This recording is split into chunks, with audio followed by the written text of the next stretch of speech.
त्यांनी अनएथिकल काही केलेलं नाही. एवढा MBA झाला सिम्बॉयसिसमधून आणि कोल्हापुरी चपला विकायला लागला स्कोप होता. महिन्याच्या 10,000 तो कारहीत कसा जगणार? आता जे हे जितके इन्फ्लुएन्सर आहेत ना, ज्यांनी ते एकदम इगोवर घेऊन व्हिडिओ टाकले, की म्हणजे आमची कोल्हापुरी चप्पल आहे. त्या सगळ्यांना मला एकच विचारायचं, तुम्ही ₹1000 पेक्षा महाग कोल्हापुरी चप्पल कधी घातली आहे का?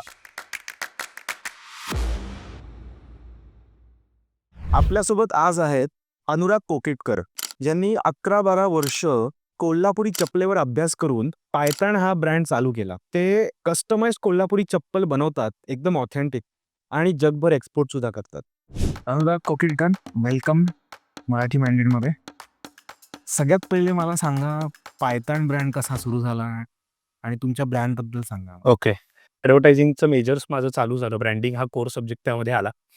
त्यावेळी मग मला रिअलाईज झालं, की कोल्हापुरी चप्पल किंवा या प्रॉडक्टसाठीचा असा ब्रँड कुठला अस्तित्वात आत्ता नाहीये. आता फॉर्च्युनेटली मी जसं म्हणालो कोल्हापूरचाच आहे. तर मला प्रत्येक वेळी सांगितलं जायचं, की तुम्ही कोल्हापुरी चप्पल घेऊन या आमच्यासाठी आणि गिफ्ट म्हणून आणा किंवा आम्हाला विकत घ्यायची आहे. तुम्ही जाऊन तिथून काही पाठवा. पण तो कॉन्फिडन्स माझ्यासाठी खूप चांगला होता, की म्हणजे it is not just a local product, तर हा ऑलरेडी ग्लोबली पोहोचलेला आहे. कोल्हापुरी चप्पल हे वेल नोन प्रॉडक्ट आहे. फक्त त्याला एक ब्रँड करून त्याची एक चांगली आयडेंटिटी निर्माण करावी लागेल, असा माझा पहिल्यांदा प्राथमिक विचार होता. सो त्या दृष्टीने मी काम चालू केलं आणि मी 2 खूप सोप्या गोष्टींवरती इव्हॅल्युएट ह्याला केलं होतं, की ॲक्चुअल प्रॉडक्टची क्राफ्टिंग व्हॅल्यू काय आहे किंवा ॲक्चुअल प्रॉडक्टमध्ये आर्टिस्टिक व्हॅल्यू काय आहे? एक असा ब्रँड बनवायचा जिथं हँडक्राफ्टेड इंडियन फुटवेअर आपल्याला इंटरनॅशनली पोहोचवता येईल. तुम्ही बंगलोरमध्ये शिक्षण घेतलंय, तर साऊथचं आपण असं म्हणतो ना, की त्यांना त्यांच्या संस्कृतीबद्दल एक अभिमान असतो. अभिजात अभिमान. मराठी माणसाला थोडासा तो अभिमान चॅनलाइज करता येत नाही. ज्या वेने किंवा ज्या पद्धतीने साऊथला कुठेतरी ते चॅनलाइज होऊन जातं. असं त्याबद्दल तुम्हाला काय वाटतं, म्हणजे अशा? कदाचित फिल्म इंडस्ट्रीमुळे आपल्याला जास्त असं दिसतंय. तर मग ते त्या गोष्टी दाखवतायत, प्रमोट करतायत, तर म्हणून त्याचं चांगलं बाहेर चॅनलायझिंग होतंय, असंही होतंय. म्हणजे संस्कृती अभिमान म्हणा किंवा ह्या गोष्टी नक्की आपल्याकडे आहेत. पण अजूनही आपल्याला आपल्या प्रॉडक्ट्सचीच व्हॅल्यू कळू शकलेली नाहीये. पण हा सेम थॉट घेऊनच मी ॲक्चुअली ह्या बिझनेसमध्ये आलो होतो. जी इच्छा ही आहे, माझं स्वप्न हे आहे, की मला आपले प्रॉडक्ट्स इंटरनॅशनल स्टँडर्डला नेऊन कुठेतरी लक्झरी वेअर सेगमेंटमध्ये ठेवायचे. म्हणजे जे एक्झॅक्टली प्राडाने केलं. आज प्राडा काय करते? प्राडा फक्त त्यांची ब्रँड व्हॅल्यू विकते. आपल्याकडची कापडी पिशवी आपण कोण वापरणार, आणि वेस्टने टोट बॅग आणि एक्झॅक्टली ती परवाच झाली होती ना. तर ती तर म्हणजे ती आपण ते दुकानदार पण घेत नाहीत आपल्याकडची. म्हणजे ज्यातून माल येतो त्यानंतर ते दुकानदार पण काढून फेकून देतात अशी पिशवी आहे ती. ते लोकं तिथं ते मिरवतायत. सो मला हेच म्हणायचं पर्स्पेक्टिव्ह थोडासा बदलणं गरजेचं आहे. तसं झालंय ना, की आर्टिस्टिक व्हॅल्यू ज्या प्रॉडक्टची असायला हवी, त्याला कमोडिटाईज करून टाकलं. म्हणजे कमोडिटीज बनवलं. कोल्हापुरी चप्पलचे खूप मिसकन्सेप्शन्स आहेत, खूप सारे आहेत. ऑथेंटिक कोल्हापुरी माहीतच नाहीयेत लोकांना. लोकांनी बघितलेल्या पण नाहीयेत. हा दिसतोय प्रॉडक्ट, दिसतोय. बरोबर? तर हे दिसतंय हे सगळं. ही सगळी गोल्डन वर्क आणि हे गोंडे पण आहेत ना, हे पण काम करणं किंवा ह्यावरच्या ह्या वेण्या आहेत तिथं बांधलेल्या. हे सगळं काम, ह्याची शिलाई जी ही तुम्ही बघू शकता साइडून स्टिच्ड, राइट? ही शिलाई, हे सगळं, ही वेणी पण आहे ना, this is also not a joke. म्हणजे हे हँडवर्क आहे प्रॉपर. म्हणून मी म्हणतोय, की म्हणून कोल्हापुरी चप्पल, ऑथेंटिक कोल्हापुरी चप्पल फक्त कोल्हापुरात का बनू शकते? तर ही आयडेंटिटी बोलूच आपल्याला कॉपी करता येऊ शकत नाही, की पायथॉन युनिक काय आहे, जो एक प्रॉडक्ट जेव्हा दिसतो, तेव्हाच तो बोम होतो. तर ते एक मस्त वाटलं आम्हाला. प्रॉडक्ट तयार करण्यासाठी किंवा त्याच्या मागची जी मानसिकता लागते ना, की मी जे करणार आहे ते मी माझं जगातलं बेस्ट असेल. ही मानसिकता कुठेतरी कमी पडते ओव्हरऑल भारतीयांचीच. प्राडा जो इटालियन लक्झरी ब्रँड आहे, सगळ्यांना माहिती आहे. आता रिसेंटली त्याच्या शोकेसमध्ये त्यांनी शो केला. त्याच्यामध्ये अ, एका मॉडेलने कोल्हापुरी चप्पल घातलेली आपण क्लिअरली दिसतंय. ते म्हणतात त्याला हो. Leather flat sandals.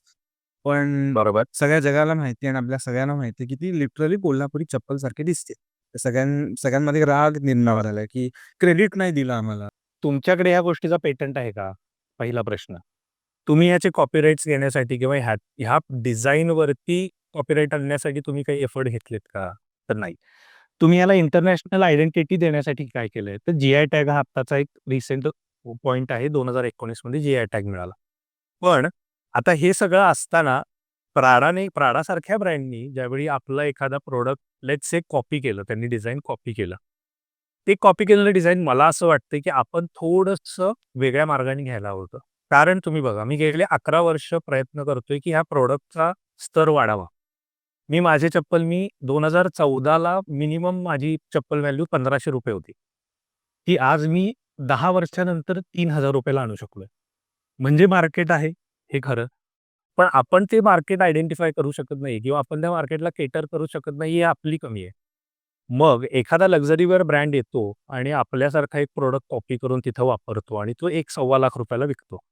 आता इथं आपण काय करणं गरजेचं होतं माहिती आहे का? इथं आपण सांगायला पाहिजे होतं, की ही बघा कोल्हापुरी चप्पल आहे. पण ती ऑथेंटिक नाहीये. बरोबर?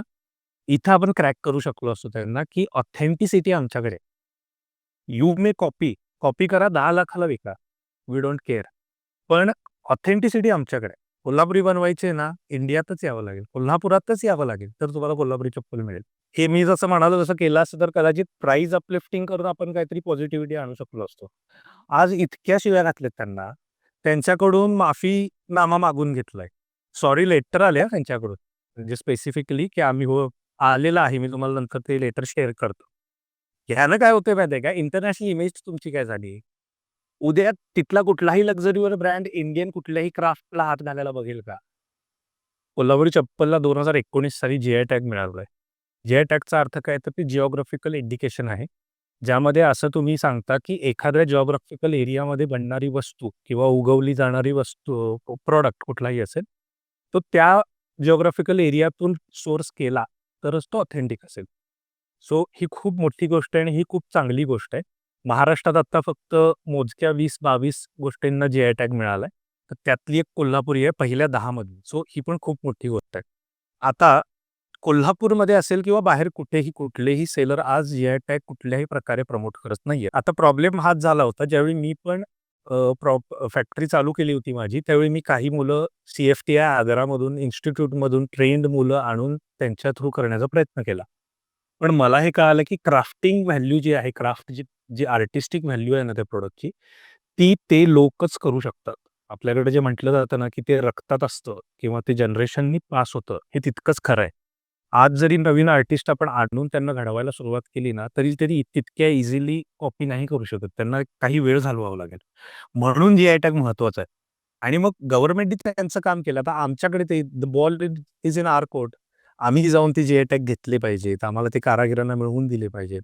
त्याच्या मागे आम्ही लागलो पाहिजे, की बघा येईल त्या कस्टमरला आम्ही एज्युकेट करणं गरजेचं आहे ना. सो पहिल्यांदा मला त्यांना ते एज्युकेट करावं लागेल. काय जी-आय टॅग? मग का जी-आय टॅग? आणि मग आमचा का? आणि मग जी-आय टॅगवाली चप्पल घ्या. महाराष्ट्रामध्ये आपल्याला कोल्हापुरी चप्पल सगळ्यांना माहिती आहे. आणि मला आय डोंट नो पण भारतात सगळ्यांना नसेल माहिती.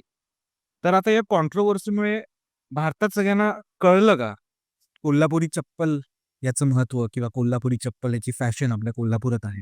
आता तुम्हाला मी सांगतो थोडासा एक हे ब्रेक करतो तुमचा मी एक बिलीफ सिस्टम ब्रेक करतो. कोल्हापुरी चप्पल ही जगप्रसिद्ध आहे. जगातल्या प्रत्येक देशामध्ये कोल्हापुरी चप्पल गेली आहे. आणि हे आत्ताचं म्हणत नाही. मी हे म्हणजे 1960-70 पासून चालू आहे.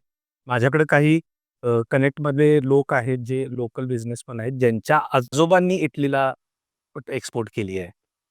अशा पण कथा आहेत. म्हणजे it was such a huge commodity, की जगात सगळ्यांना माहिती आहे. तुम्ही विचार करा ना, मी म्हणालो जेव्हा प्रायव्हेट पायलट प्रोजेक्ट म्हणून मी माझा प्रोजेक्ट चालू केला आणि मला रँडम कंट्रीजमधून फॉरेनर्सच्या रिक्वायरमेंट इन्क्वायरी येतात, की डू यू हॅव कोल्हापुरी चप्पल? कोल्हापूर आणि चप्पल ह्या दोन्हीचा त्यांच्यासाठी अर्थ शून्य आहे. बरोबर? बट दे नो अशी काहीतरी कमोडिटी आहे, जी खूप छान असते बाबा.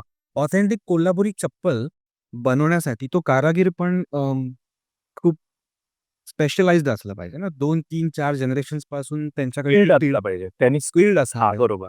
तर ह्या कारागिरांची मुलं त्यांच्याकडे शिकतायत का? पुढची कारागिरांची पिढी बनतेय का? शक्यच नाहीये ते. कारण तोच प्रॉब्लेम आहे, की तेवढे इन्कम तुम्ही तिथे ठेवलेलेच नाही आहे ना. इमॅजिन जी रिटेलला ₹700-800 ला चप्पल जात असेल, ती चप्पल बनत कितीला असणार आहे? 200 किंवा ₹300 ला. मटेरियल प्लस लेबर कॉस्ट पकडली, तर त्या लेबरला हार्डली ₹100-150 मिळतात एका चप्पलचे, राइट? मग दिवसाला तो कारागीर 2-3 चपला बनवू शकेल. 3 चपलातून ₹300 महिन्याच्या ₹10,000 तो कारागीर कसा जगणार? ही फरफट त्यांच्या सगळ्या पिढ्यांनी बघितलेली आहे. आता असेच लोक उरलेत जे खूप चांगला बिझनेस करत होते किंवा ज्यांची कलाकुसर इतकी चांगली आहे, की ते अजूनही ह्या चपला 2,000, 3,000, ₹5,000 ला विकतायत. आहेत असे कारागीर. पण किती बोटावर मोजण्या इतके. कारण काय आहे, त्या गोष्टीकडे बघण्याचा दृष्टिकोन पण लोकांनी तसा केला, की हे चीप काम आहे. हे लेबर वर्क आहे. मी जर जाऊन एसी ऑफिसमध्ये बसतोय आणि करतोय, कॉम्प्युटरसमोर काम करतोय, तर मी फार भारी काहीतरी करतोय बाबा. हा ओव्हरऑल माइंडसेट तयार झाला आणि त्यातून मग ही आपल्या जी जनरेशनची मुलं आहेत ना, ही सगळी आता जॉब करतायत. कोणीही या बिझनेसमध्ये नाहीये. जास्तीत जास्त ते ट्रेड करतील. बनवणार कोण? हा खूप महत्त्वाचा मुद्दा आहे. आणि जसे-जसे हे एजेड कारागीर हा बिझनेस सोडतील, तसं ते हळू-हळू आउट ऑफ रीच जाणार आहे. कारण अजून जसं मी म्हणालो कम्युनिटी डॉमिनन्स थोडासा आहे ना, त्यामुळे तो एक स्टिग्मा आहे, की म्हणजे मग आम्ही जाऊन करायचं का ते?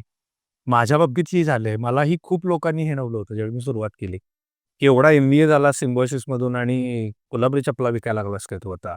बरोबर. हे काम तू करायचं का?